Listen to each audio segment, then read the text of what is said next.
There's Sha Tin coming up this Sunday. For the second time this week, we head to the biggest circuit in Hong Kong. Welcome to Racing to Win. It is Hong Kong's twice weekly racing preview show. And joined on the panel today by Paul Lally and Tom Wood. Tom, we kick off with the Griffins, and it's a pretty open program. Certainly is, Mark. 10 good races through the course of the afternoon, 7 on the turf, and the last 3 all-weather races of the season coming up on Sunday as well. Race number 9, that's one of the main races on the program. Master Montaro goes around in that contest. And then the final race, we wrap up with a newcomer. Helene Alibor arrives on the scene for David Hayes. But he's got a few good horses he meets in that final race as well. We'll hear from Blake Shin during the show about Helene Alibor's chances on debut, the Sandown Guineas winner. Paul Lally, hello to you, and there's no jackpots. No jackpots this week. We've had some pretty good ones leading in, but this one there's none. It really even fields, I think, throughout the card. Doesn't look like there's going to be any really short price favourites throughout. Maybe Breeze of Spring going down in grade, but other than that, there's a few first starters as we do get towards the back end of this season. Thursday had 10 races all on the turf. Well, we've got a mix of all-weather and turf races coming up this Sunday, and here is the meeting details. Meeting number 85. Yes, we're not far off the end now, and we are going to be previewing races 9 and 10 on this episode of Racing to Win. And we start off with the 9th. It's Class 2 over the 1,400 metres. The first race is at 1 o'clock local. 5:10 and 5:45, the 2 races that we are going to focus on right here. In the Class 2, we've got a Simulate 2-time winner at the trip at the top of the book. Gold Chest, the 2-horse, ran third to Valiant Dream in track record time 2 starts ago. E-Star has had 2 starts for 2 placings in this grade. Master Montaro, 2-week backup. Wind and Grass 4th here last time, but he has raced better at Happy Valley as a rule. Amazing Chocolate has his 2nd start for David Ferraris. Nordic Sky is a newcomer for Tony Millard. Won a race, the Derby Paulista in Brazil over the 2,400 metres. A better draw for Winning Method. Mr Snowden comes into Class 2 after his debut performance. And down the bottom, Kazi Farazi is up in grade. He was a winner 2 starts ago. So, Tom, Master Montaro in this race, we know he likes to get back. What about the others? Well, I think going forward here, Mark, will be team spirit under the guidance of Alex Lai, but he's never won in the class and he's never won course and distance, but he's likely to be handy. Now, Winning Method had a real tough run. Took him a long time to get across the best part of probably nearly until the 500 metres until he found the rail, but he should end up in a nice position this time round, Paul. And we know Master Montaro has been a little bit dicey at the start. He was better away last time out, but just as a horse that gets back. Yeah, no, he does normally. I just wonder if Amazing Chocolate will be up towards the pace. So 2nd start for the new stable, and he's drawn barrier number 5, comes back to the 1,400 metres. He's a possibility for me as well. And the Crown, I mean, the Crown's been getting well back. He's drawn 11, 11, 12 and 12. Slightly better draw, barrier 7. I just wonder if they'll try and be a little bit more handier with Joe Moreira aboard. Yeah, well, he was a bit slow out last time out as the Crown, so he's got gate number 7 this time around. You can see they're pretty compact at the back there, but one would envisage that spread out a little bit more further than illustrated there. Master Montaro was big last time. He's on that 2-week backup, and David Hayes stopped by for a chat at track work yesterday. David, Master Montaro, you must have been much happier with the way he jumped last time. Yeah, look, he jumped well, and it was not a fast run race, but he still was able to run sizzling sectionals the last 400 and just missed. So if the tempo's a bit stronger in this race, he'll be coming hard late for sure. Is he start something you have been working on in track work? Look, I just think he's a big horse that takes a while to gather, so that's the way he is. So I'm just accepting it now. You've tinkered with the distances, back to 1,000, 1,400, 1,400 again this week. What is his best distance? I think 14. A fresh 1,200 and 14 is ideal. And the 2-week backup's no issue with him? Should be fine. He's eaten all the food and he's nice and relaxed, and I think he'll handle it easy. It's Friday morning now. Naboo attack scratch from last week and the trials this morning. How's his foot? You know, his foot's actually a lot better, but I just think he's done his job this year. He's, in my opinion, the best horse in the stable, and I'm just going to give him a rest. He'll be produced early next season. It's a big call with a horse like Fantastic Treasure. Both really nice horses, and good to know that we're going to see him early next season. We're going to have a closer look at that replay that was just in the concluding stages, Tom, in that interview. There's Winning Method. He's got a better draw this week. E-Star's racing well. We've got Super Oasis. He was somewhat disappointing. And Master Montaro, big at the end. He's hard ridden here coming up towards the home turn. He really finished off sharply over the final stage. He's got nothing behind him there at all, does Master Montaro. You could see all that ground there Winning Method was covering around the turn. That was just half the story, really. And he's actually boxed on fairly well. He's drawn nicely this time round to give this race a shake, Paul. I think E-Star, he's shown he's quite progressed at this sort of level. I think he can run a race as well. Yeah, I do too. He's a very consistent horse, E-Star, isn't he? And he hit the line nicely. The one thing with Winning Method is he did win his races over shorter trips. I know he's had 6 goes here over the 1400 metres. I just wonder if he's slightly better with a sort of a bit of a sharper 1200. But in saying that, he should get the race run to suit. That is our first replay. Our second one is on the all-weather, and this was pretty rainy conditions this day, Paul. Gold Chest. Now, he's had a couple of starts since running third 2 starts ago, and this was the 5th behind Willpower. What about coming back to the turf and up in distance? Well, he has won over the 1400 before. I mean, he has won over shorter trips, but the 1400 I think is probably better suited for Gold Chest. California Deep Shot is another horse I think will be well suited back to the turf as well. Yeah, I'm throwing in California Deep Shot. I like the way he was finding the line there over the final stage. He was able to get past Gold Chest. He was just knocking up over the final stages. He's drawn awkwardly again, but California Deep Shot is also drawn awkwardly, but just like the way he finished off there at the end, and the turf should really suit him. Wind and Grass has got the inside barrier this week. There he is down on the rail, so may get a similar sort of run here, Tom. That was 1200. He goes to the 1400 for just the 3rd time in his career. Is he a player here, or do we wait till he goes back to Happy Valley?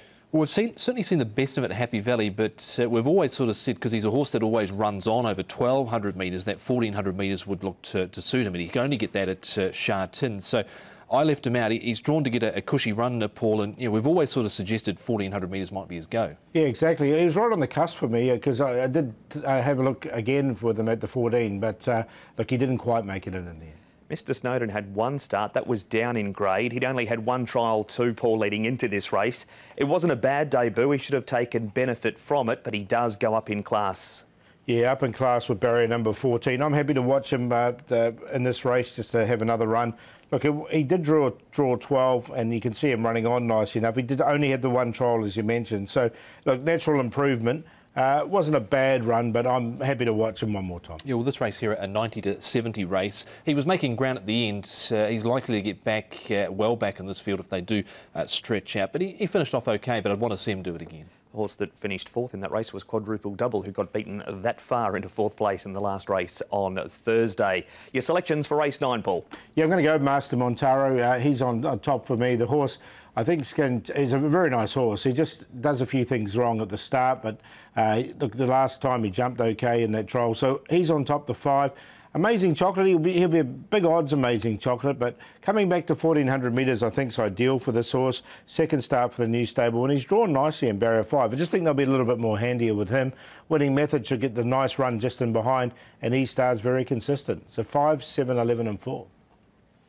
I've gone with the 5 on top as well, the Master Montaro. He certainly caught the eye last time out, the way he was hammering home down the outside. Vincent Ho sticks with him. He's drawn slightly better, but I'm not sure whether he can use the gate to his advantage or not, because he's a horse that does get back, and he can be a little bit iffy at the start, but he was better last start, Master Montaro. E-Star, he was right there in the fight last time out. Lost his whip in the straight to Harry Bentley aboard E-Star last time. Winning Method shouldn't have to cover as much ground as he did last time out, and California Deep Shot is drawn awkwardly, but he finished off quite well from beyond midfield last time out. So 5, 4, 11 and 3. There we have it. That is race number 9. Master Montaro, the horse to beat for both Paul and Tom. We're off to a break here on Racing to Win. Back to have a look at race number 10 right after this.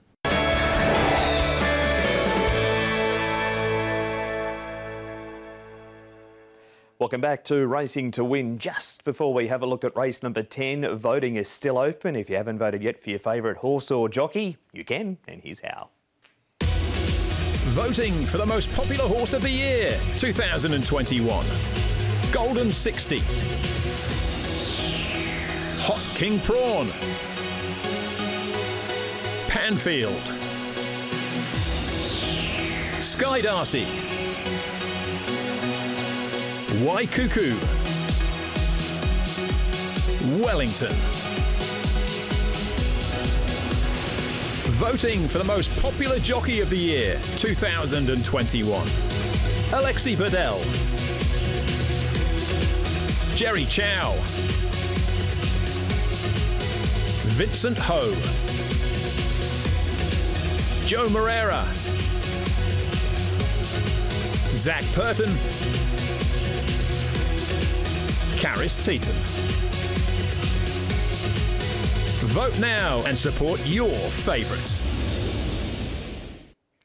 Joe Moreira there as one of the options this week, crowned champion jockey for the current season. If you'd like to hear more from Joe, he sat down for a sit-down interview with Tom Wood on Hong Kong Direct. You can find that at hkjc.com and click on audio and video, and the Hong Kong Direct episode is there. It's a great chat. It was part number 1 on this week's show. We move on to race number 10 now, the last on the program. It's a Class 3 over the 1,600 metres, and we've got California 10 going from gate 3 up to barrier 13. CP Brave has had a trial, and his starts have been an issue. Helene Alibor, first starter for David Hayes, was known as Alibor when with the Hayes Dabbiting stable in Victoria. Beauty Fit's on a 9-day turnaround. Hall of Champ was never clear at Happy Valley last time. All for St Paul's goes forward and gets a £5 claim for Jerry Chow. Captain Tiger's had a stable change. He's moved from David Ferraris to Manfred Mann. We've got Champion Supreme with the visor off and the cheek pieces on. Soulmate has the tongue tie off, and Charge On has got a much better barrier than what he's had the last few starts where he's been forced to race wide. So on that, Tom, I wouldn't imagine we're going to see Charge On out there 3 wide on the speed map. No, they'll be hoping that isn't the case for a Charge On this time around. He should be able to slot in somewhere, basically one off for Charge On, maybe even somewhere midfield there. They've had to roll the dice and sit handy in his last couple of runs. It hasn't quite worked out, but 2 horses that will be up front. All for St Paul's is definitely one of those, and Beauty Day is definitely the other. He's from gate number 14. All for St Paul's and Jerry Chow will try and dictate from barrier number 9. Horses like California 10, Paul, will be getting back, and Champion Supreme, we know, is very dicey at the start. Yeah, so those horses, they always seem to get back. Doesn't look good for Helene Alibor there. He'll just need a little bit of luck from his draw of barrier number 10. And the other one who's been very wayward in his races is Captain Tiger down the inside there. So it'll be interesting to see how he settles in the race. Hall of Champ likely to get a nice enough run through midfield there on the rail. Zach Purton rides for Casper Founds. Well, Helene Alibor is a newcomer to Hong Kong. He is no stranger to feature racing in Australia. Blake Shin has done plenty of work with him at the trials, and this is what he had to say about the horse at track work yesterday. Blake, you're right, Helene Alibor, first start in Hong Kong. 3 trials you've ridden him in down here at Sha Tin. What have been your impressions of him? Look, I like the horse. I think he's got a nice future here in Hong Kong. He's middle distance to staying type of horse. He's got a nice character about him. Everything he's done, he's pleased me. He's ready to go to the races now, so it's up to the horse to see where he's at on the weekend.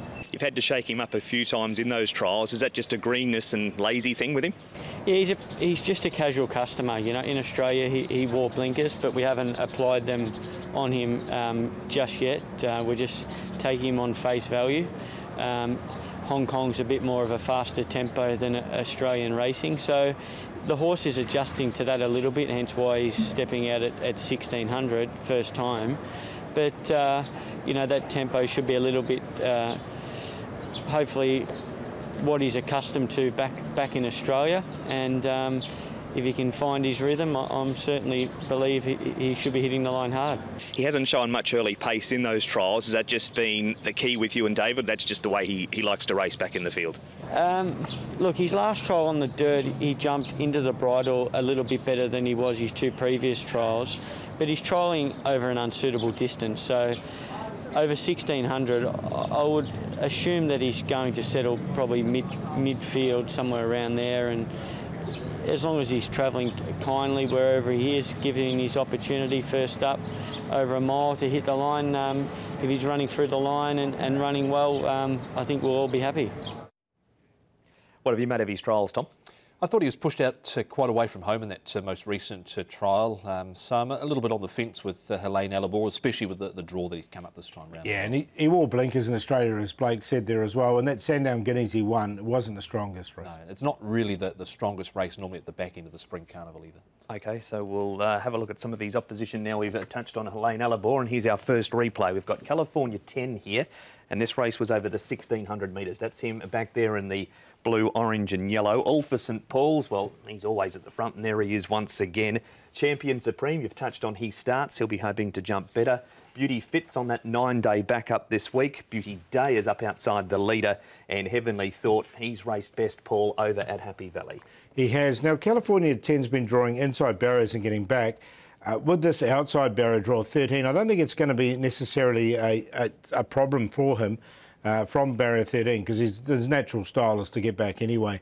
He's been quite consistent. I've got him in the numbers. I've also got All for St Paul's, because he's such a strong horse and he's a very hard horse to get past. He certainly is. I didn't quite get him in, but I've definitely got California 10. He has been knocking on the door, and he only just missed his second place in their last time out. And I'm not worried about the draw.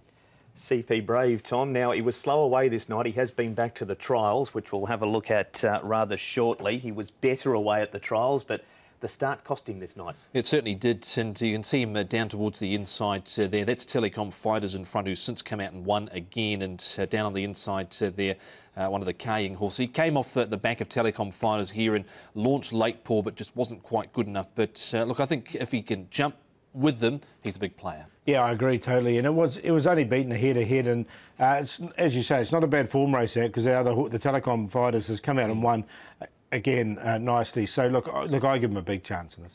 That race was on the 26th of May. Just shy of a month later, Paul, he's been at the trials, and there he is against the inside on the all-weather.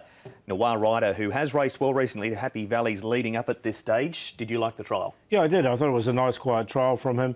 You can see he was still under a really decent hold as he came down. So more of just a maintenance trial for his fitness, I think, for this particular trial.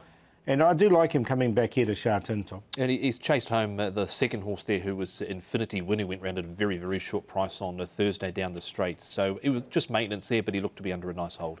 Now, I've pulled out the split screen here for Hall of Champs' last start at Happy Valley. He is in behind the leader in those blue, purple and white colours, Tom, and it shows better on the below angle that he just has no luck up the home straight. He wasn't able to get through it all. You can see Gallant Crown there on the outside, and right about here he just gets tightened.